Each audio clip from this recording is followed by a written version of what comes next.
सही बात है। लोगों ने किसको वोट दिया है, कौन जीतेगा कौन हारेगा, इसका फैसला 3 तारीख को होगा। लेकिन जिन्होंने चुनाव लड़ा है उनको पता है कि मुझे कहां से वोट मिला है और कहां से नहीं मिला है। लेकिन किसी भी उम्मीदवार से मिलो, कोई नहीं कहेगा कि मैं चुनाव हार रहा हूं। हर आदमी ये कहेगा कि मैं चुनाव जीत रहा हूं, भारी बहुमत से जीत रहा हूं। इमरान भाई, चुनाव जीतने की आप भी कहेंगे, ये बता दीजिए कि कितने वोटों से चुनाव जीत रहे हैं? शुक्रिया भाई जी। देखो, चुनावों की बात ऐसी है, हमने देखे अपने आंकड़े लगाए हैं। सही बात है। हम पूरी तरीके से आश्वस्त हैं, जो बहुत अच्छी जीत होगी 20+ होगी, हल्की जीत होगी तो 10+ होगी। अच्छा। और पूरी कैलकुलेशन के आधार पे हम कह रहे हैं, हमारे पास तो एक एक वोट है, तो हमें कोई चिंता वाली बात बिल्कुल भी लगती नहीं। सही बात है। इमरान, बहुत लंबा चुनाव प्रचार चला है। अच्छा। हालांकि आप पहले बसपा से उम्मीदवार थे, फिर आपको कांग्रेस पार्टी ने टिकट दिया। लगभग 2 महीने से चुनाव प्रचार चल रहा है। क्या कुछ देखा इस दौरान? कितने घंटे की नींद आई आपको? ख्वाब आए तो क्या आए, उन ख्वाबों में जीत नजर आई, कभी कभी हार नजर आई। ऐसा क्या दौर चला आपका 2 महीने तक? देखो, मैं तो सोनी क्या कहते हैं महेंद्र भाई, मैं तो कभी भी ख्वाब तो मेरे को आए ही नहीं। मैं तो मेहनत पे विश्वास रखता हूँ। सुबह से निकला और रात को 2 बजे 3 बजे घर आया, 2-2.5 घंटे की नींद ली, 3 घंटे की नींद ली और फिर निकल गए। कई दिन तो ऐसे निकले जब नींद ही नहीं ली, 5 बजे घर पहुंचे। तो बहुत मजबूती के साथ चुनाव लड़ा। ख्वाब लेने की बात ही नहीं है। जब रोज लोगों से मिल रहे हो, रोज मेहनत कर रहे हो, कौन नाराज है आपसे, क्या आपकी कमजोरियां है, क्या इलाके में जरूरत है, क्या किस आदमी को क्या किस तरीके से आश्वस्त करना है, उसको कैसे कॉन्फिडेंस देना है जो हमें वोट दे, हमने सब कुछ किया। तो ख्वाब जैसी कोई चीजें नहीं थी, सब शीशे में क्लियर थी हमारी, तो शीशे जैसी। तो हम बिल्कुल बहुत मेहनत करी हमने, दिन रात, सुबह से लेकर रात तक दौरे किए 25-25 गाँव के। फिर इंडिविजुअल लोगों पे मैंने ज़्यादा मेहनत की, लोगों से बात की, क्योंकि बहुत सारे लोगों में मैं कम से कम कई दिनों से मेहनत कर ही रहा था। 5-6 साल से लोगों की, 5 साल तो कम से कम सेवा कर रहा हूँ, घर जाके बिना जाति धर्म देखे। तो लोग मेरे से जुड़े हुए थे पहले से ही बहुत अच्छे तरीके से। इमरान, सबसे बड़ी ताकत क्या रही है आपकी इस चुनाव में? आपने लड़ा है, आपको पता भी है कि कहां कहां से वोट आए हैं। आपको क्या लगता है कि आपकी सबसे बड़ी ताकत क्या रही चुनाव लड़ने की, जो जीत के प्रति इतने आश्वस्त हैं आप? तो सबसे जो अच्छी हमें ताकत लगी कि हमारा जो आचरण और हमारा जो व्यवहार आज तक लोगों के साथ रहा है, जो हमने रिश्ते अपने कायम किए हैं, वो बहुत वफादारी से और बहुत ईमानदारी से लोगों के साथ रिश्ते रखे हैं। बिल्कुल। तो जो हमारा है वो हमारे लिए ऐसा है, न पैसे खर्च करने से हटे, न झगड़ा करने से हटे, न प्यार करने से, किसी को पैर पकड़ने से हटे। तो हमारे साथ लोग दिल से लगे हुए थे, जितने भी कार्यकर्ता। तो सबसे ज्यादा मेरे को कॉन्फिडेंस इसी बात से आता था, मेरे को जो भी मेरे लिए दिन रात लग रहे थे वो मेरे से ज्यादा मेहनत कर रहे थे, और मुझे वो अपने भाई से ज्यादा नजदीक और करीबी और वफादार लगते। यही मेरी ताकत थी। इमरान, लोगों को फिर से मैं सवाल कर लेता हूं, क्योंकि कई चीजें होती है राजनीति में, लोगों को डराया जाता है, धमकाया जाता है। अभी मैं बाबा बालकनाथ का भी इंटरव्यू करके आ रहा हूं। मैंने कहा कि बाबा बालकनाथ की जो छवि थी, मैंने उनसे ये सवाल पूछा था कि मेवात में सन्नाटा है इस बात को लेके कि अगर बाबा बालकनाथ चुनाव जीतते हैं तो उनमें डर का माहौल सा है। अच्छा। क्या वो डर कायम रहेगा या फिर ये चुनावी जुमले थे? इसी तरीके का सवाल मैं आपसे पूछ लेता हूं कि हिंदू जो बेल्ट है उसमें कहीं ना कहीं 2008 से 13 का दौर याद आता है, जब आतंक का माहौल हुआ करता था, लोग सड़क पर निकलने से बचते थे। क्या वो दौर लौट के आएगा या फिर आप स्वच्छ राजनीति करेंगे, कानून का पालन होगा, हर तरह कानून का राज कायम करेंगे? देखो, इसमें दो बातें दोनों अलग अलग हैं। एक तरफ तो इंडिविजुअल आदमी का डर। हमारी अगर मेवात बेल्ट की बात करें तो बाबा इतना डमी कैंडिडेट था, इतना नॉन सामाजिक, मतलब सामाजिक तो था ही नहीं। बाबा को समाज का और बिरादरी का और जो हमारे सामाजिक ताना बाना उसका तो ज्ञान ही नहीं है बाबा को। अब 10 सरपंच और 10 मौजूदा पंच कैसे बात करते हैं इलाके में, सामाजिक सौहार्द क्या होता है। आज हमारे यहाँ ऐसा सिस्टम है, 5 यादव बैठ जाए, 5 मेव बैठ जाए तो किसी भी फैसले को कर दें, 5 गुजर बैठ जाए बुजुर्ग और 5 मेव गुजुर्ग तो किसी भी फैसले को कर दे, कुछ भी करके आगे बढ़ सकते हैं। बाबा को इस चीज का ज्ञान ही नहीं है। सरपंच को कितनी इज्जत देनी है, नॉर्मल आदमी को कितनी इज्जत देनी है, ठग को कितनी देनी है, बेईमान को कितनी देनी है, बाबा को कुछ ज्ञान ही नहीं है। बाबा सबको मशीन समझता है, सबको वो अपनी प्रजा समझता है और वो समझता है अपने भगत समझता है। अब भक्त को तो किसी भी तरीके से पैर पकड़ना है। हालांकि राजनीति में ऐसा नहीं है, इधर उल्टा है, इधर बाबा का डर है, इधर मेरा डर एक भी आदमी को नहीं है कि इमरान गुंडागर्दी करेगा। चोरी चारी का जो मसला है वो दिमाग में लोगों के जरूर है, तो उस पर मैंने हर जगह बोला है। मेरा नारा ये था, अगर आप मेरे पे विश्वास करो, आपका सम्मान, आपकी सुरक्षा और आपका विकास मेरी जिम्मेदारी है। मेरा नारा ये था, मैंने हर भाषण में यही कहा। सबसे पहले मैं सम्मान की बोलता था, फिर सुरक्षा की बोलता था, फिर विकास को तीसरा स्थान दिया है। तो मैंने तो हर आदमी को ये समझाया कि मैं कानून व्यवस्था ऐसी कायम कर दूंगा, शांति ऐसी बहाल करूंगा इलाके में कि परिंदा भी पर नहीं मार सकता, और जो गुंडागर्दी करेगा उसका इलाज कर दूंगा। दूसरी बात, मेरे साथ क्या क्या नहीं किया इन्होंने। हर जगह हमने संयम बरता, हमने हमेशा शांति बरती। मेरे को परसों रात को मैं टपुकड़ा में सपोर्ट कर रहा था, एक गाड़ी से चला गया था, बढ़िया समाज है तो एक गाड़ी से वो भाई मुझे लेके चले गए थे, वैश्य समाज। तो मेरी गाड़ी को 8-10 गाड़ियों ने लाके घेर लिया चारों तरफ से, बोला ऐसे कैसे सपोर्ट कर सकता है, ये है वो है, बदतमीजियां। फिर मैं दूसरे घर में गया तो उसके बाद 25 गाड़ी आ गई उस घर के बाहर, कितना इन्होंने बदतमीजियां की है। फिर मैं कल बूथ कैप्चरिंग कर रखी थी इन्होंने तिजारा में, कल मैं वहां गया तो मेरे को 1000 आदमियों ने घेर लिया, मेरी गाड़ियों में मुक्के मारे, थप्पड़ मारे मेरे शीशों में, मेरे को मतलब जान से मारने जैसी नौबत्ती में हाथ जोड़ता रहा। भाई तुम बाबा बालकनाथ की जय बोलो, चाहे बीजेपी की जय बोलो, चाहे मैं मोदी की जय बोलो, मुझसे क्या फर्क पड़ता है, मेरे को क्यों घेर लिया तुमने। भाई मैं तो कैंडिडेट हूँ, कैंडिडेट की हैसियत से आया हूँ अपना बूथ चेक करने, ना मैं झगड़ रहा, ना किसी को गाली दे रहा, और ना मैंने किसी को जाति सूचक या कोई गलत बात बोली। तो तुम क्यों बदतमीजी पे उतरे हो, किसी ने एक नहीं सुनी। इस तरीके का बाबा का रवैया था। बाबा ने कल भिवाड़ी मोड़ स्कूल में झगड़ा किया है, भिवाड़ी बाबा 150, 200 आदमी लेके घूम रहा है साथ में। इतनी गुंडागर्दी के तरीके से बाबा ने चुनाव को लड़ा है।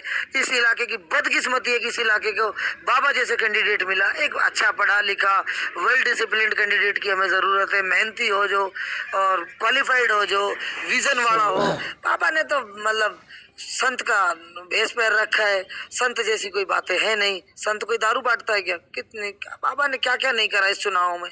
तो ऐसे आदमी के सामने हम चुनाव लड़ रहे थे, तो शांति तो इसने अशांति बनाने में कोई कसर नहीं छोड़ी, लेकिन हम शांति प्रिय लोग हैं। हर जगह मैंने इस इलाके को, इस जगह, इस पूरे एरिया को ये मैसेज दिया है कि मैं इस एरिया में शांति चाहता हूँ, अमन चाहता हूँ, भाईचारा चाहता हूँ, और मेहनत मजदूरी से सारे लोग अपना काम करें, रोजी रोटी अपनी कमाएं, पालन पोषण करें, लेकिन चुनाव के बाद कोई किसी से दुश्मनी ना रखे। मैं भी नहीं रखूंगा, ना भेदभाव करूंगा। इमरान, आपने कहा कि आपकी गाड़ी के शीशे तोड़े गए, आप पे अटैक हुआ, गाड़ी के मुक्के भी मारे गए, पुलिस हर बूथ पे थी, और अगर आपके साथ ऐसी घटना घटी थी तो आपने मुकदमा दर्ज क्यों नहीं करवाया? नहीं देखो, पहली बात तो शीशे नहीं तोड़े थे, उन्होंने बदतमीजी की थी, बोनट में थप्पड़ मारे थे, शीशे में मुक्के मारे थे, नारे लगाए थे, मेरे को घेर लिया था, मेरे आगे गाड़ी खड़ी कर दी थी। ठीक है, फिर मेरे यार दोस्त कुछ। कौन सी जगह घटना है? तिजारा विकास पथ पे जब ये हुआ तो मेरी बात चल रही थी डीएसपी से, एसडीएम से। डीएसपी का फोन बिजी आ रहा था, सारी घटना 5-7-10 मिनट की है। हमारे लोग भी, हम क्या करते अचानक से, किसको फोन करें यही नहीं पता हमें। अब वो कौन से बूथ की घटना थी, बूथ का नंबर भूल गया मेरा लड़का। अब हम बोले विकास पथ पे आ जाओ, विकास पथ पे आ जाओ, वहाँ कोई आवे नहीं, पुलिस को समझ में आवे नहीं, वहाँ 3 बूथ थे, तो सारा ऐसे व्यवस्था थी। फिर मैं निकल गया, ठीक है, अपने हाथ जोड़ के। मेरे साथ कुछ लोगों ने वो गाड़ी हटाई, उन्हीं में से हमारे यार दोस्त थे जो उन्होंने गाड़ी हटवाई और फिर गाड़ी को निकलवाया। तो कुल मिला के FIR इसलिए दर्ज नहीं की, भाई इनका तो ये रोज का ही काम है। मेरे बड़े भाई को बाबा ने खुद ने बोला, मेरे खुद बड़े भाई को, ये क्या तरीका है, ऐसी कोई तमीज होती है क्या? मेरा क्या कहा आपके भाई को? मेरे बड़े भाई को भिवाड़ी मोड़ के स्कूल में बाबा बालकनाथ ने ये कहा, 100 आदमियों के बीच में तैयार रहना, सबसे पहले बुलडोजर तेरे पे चलाऊंगा। ऐसा तो कैंडिडेट मिला है हमको बीजेपी से। दूसरी बात, मैं एक दिन वहां जा रहा था, बाबा जी की कोई भूआ है, मुझे नहीं जानता वो बेचारी, तो मैं जा रहा था उसमें छठ पूजा के प्रोग्राम में, वो उस प्रोग्राम में से निकल रही थी, मुझे देख के जय श्री राम के नारे लगाने लगी। ऐसी कोई बातें होती हैं क्या? चुनाव ऐसे होता है क्या? तुमने अपनी मांग ली, मैं तो भिखारी हूँ, मांगता हूँ, दर दर पे जाऊंगा, भीख मांगूंगा, वोट मांगूंगा, जिसने दे दी ठीक है, ना दी ना दी। उन्होंने इस तरीके की बदतमीजी करी। जय श्री राम, कोई श्री राम उनका है क्या? मैंने भी नारे लगाए फिर उनके साथ जय श्री राम के। मैं यहाँ बैठता हूँ, बाबा मोरराम का मंदिर बगल में है, मेरे घर के बगल में। ना सातल का भी इतना नजदीक नहीं है, मिलक पर भी नजदीक नहीं है, आलू पर भी नजदीक नहीं है। मेरे यहाँ से 300 मीटर दूर है। मैं सुबह से शाम तक इतने में 50 बार सलाम वालेकुम करता हूँ तो 1000 बार राम राम करता हूँ। जो मेरे यहाँ से लोग निकलते मेरे पास जो बैठते, हमारे मन में गिरना नफरत कुछ है ही नहीं। लेकिन ये बदतमीज किस्म के लोग पता नहीं कहाँ से आगे विधानसभा में आके इन्होंने सोच लिया कि ये तो बस हिंदू मुस्लिम करेंगे, यहाँ से जीत जाएंगे। लेकिन मैं धन्यवाद देता हूँ उनके सभी भाइयों को दिल की गहराइयों से, जिन्होंने इस चुनाव में कम से कम शांति बढ़ाने के लिए थोड़ा सा योगदान दिया और इलाके में मार काट नहीं मचने दी। इनका तो उद्देश्य बहुत गलत था। सही बात। इमरान भाई, नेताओं की बात करें तो नेता बड़े चालू किस्म के होते हैं। अब तक तो आपको बहुत से लोगों से मिले हैं, सबके फोन नंबर भी आपके पास होंगे और सबको आपने भी अपने दिए होंगे। जब तक कोई किसी पद पे नहीं होता तब तक सबके फोन उठाता है। आप अपने फोन नंबर, अपने पीए के फोन नंबर और घर का पता कब बदल रहे हैं? क्योंकि सब नेताओं के साथ ये रहा है। जनता, आपके जो समर्थक हैं वो इसी बात से पीड़ित रहेंगे। आप कब कर रहे हैं सारी चीजें बदल रहे हैं आप? देखो, मैं टाइम मैनेजमेंट को बहुत अच्छे से जानता हूँ। मुझे अपने तरीके से लोगों को ढालने में समय तो लगेगा, लेकिन मैं इस तरीके से लोगों को ढाल लूंगा कि उनको असुविधा होगी नहीं। देखो, अगर बंदा विधानसभा में जा रहा है तो उसको 1-2 दिन जयपुर में भी देना पड़ेगा, 1-2 दिन 3 दिन विधानसभा में भी देना पड़ेगा, 1-8 दिन अपनी फैमिली के लिए, अपने बिजनेस के लिए, रोजी रोटी के लिए भी देना पड़ेगा। अगर बेईमानी नहीं करनी तो, भ्रष्टाचार करना, लूटपाट करनी है तो कोई जरूरत नहीं है। तो अपन ऐसे सिस्टम करेंगे कि भाई 9 बजे से लेके 12 बजे तक उस ऑफिस पे, 12 बजे से लेके 3 बजे तक उस ऑफिस पे, उस दिन वहाँ पे, उस दिन वहाँ पे। अपना शेड्यूल फिक्स रहेगा लोगों के पास, जो लोगों को मालूम रहेगा कि इमरान भाई कब और कितने बजे कहाँ मिलेगा। जयपुर में जितने दिन रहेंगे उतने दिन लोगों को पता रहेगा, क्योंकि लोगों के काम जयपुर भी पड़ते हैं। अपन लोगों से छुपेंगे नहीं, अपन लोगों से दुबकेंगे नहीं, ये बात पक्की है।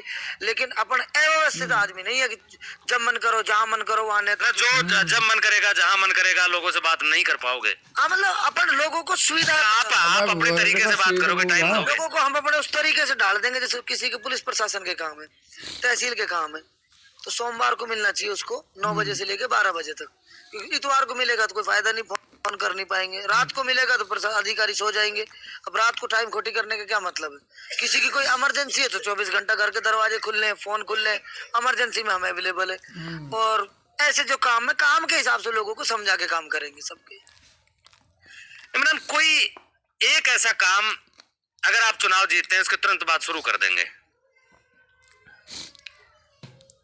कोई एक कैसा काम? देखो, मैं तुरंत तो मैं सच्ची बताऊं तो तुरंत मुझे सबसे पहले तो रोजगार पे काम करना। सबसे पहले जो नौजवान बच्चे हमारे घूम रहे हैं ना, क्योंकि ये इजीली सबसे पहले मेरे लिए इजी भी पड़ता है। फैक्ट्री वालों से बात करके, लड़कों की लिस्ट लेके कितनों की कर सकता हूँ। महीने के लिए भी 1000 आदमी, 500 आदमी भी लगाएंगे तो कितने लग सकते हैं, किस उसका क्या रिजल्ट आता है। तो पहले रोजगार को देखूंगा, फिर मैं थोड़ा सा क्या है कि सिस्टम को देखूंगा। जो प्रशासन का अव्यवस्था बिगड़ी हुई है, जो थोड़ा सा कोई भ्रष्टाचार टाइप के लोग हैं, और जो लोग यहाँ पे क्या कहते हैं कानून व्यवस्था को बढ़ने नहीं देते, वो कैसे, जो मेरा वादा है सम्मान, सुरक्षा और फिर विकास, उसी हिसाब से चलूंगा मैं। भिवाड़ी में लोगों के पास पैसे की कमी नहीं है, लेकिन भ्रष्टाचार और पुलिस प्रशासन से जनता बड़ी परेशान रही है। आप क्या करेंगे इसके निवारण के लिए? 5 साल तक जनता त्रस्त रही है इन चीजों से। देखो, ऑफिसर से भी बात करेंगे, अधिकारियों से भी बात करेंगे, और क्या कहते हैं जनता की परेशानियां भी देखेंगे। ऑफिसर कहाँ पे कैसा कर रहे हैं वो मॉनिटरिंग करेंगे, निगरानी करेंगे, उनको समझाएंगे भाई तुम्हें ये काम नहीं करना। और जब हमें लगेगा कि ये बेकाबू है अफसर, उसके लिए आगे अर्जी डालेंगे भाई ये अफसर हमें नहीं चाहिए। हम छांट के ईमानदार ऑफिसर लेके आएंगे और तरीके से काम कराएंगे। सही बात।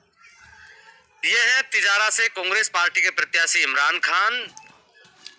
इन्होंने जो कहा है वो कैमरे में कैद है। 5 साल बाद में अगर चुनाव जीतते हैं तो समय समय पे हम टटोलते रहेंगे। इनके फोन नंबर भी अगर ये गायब कर देंगे तो हम इनसे पूछ के फिर से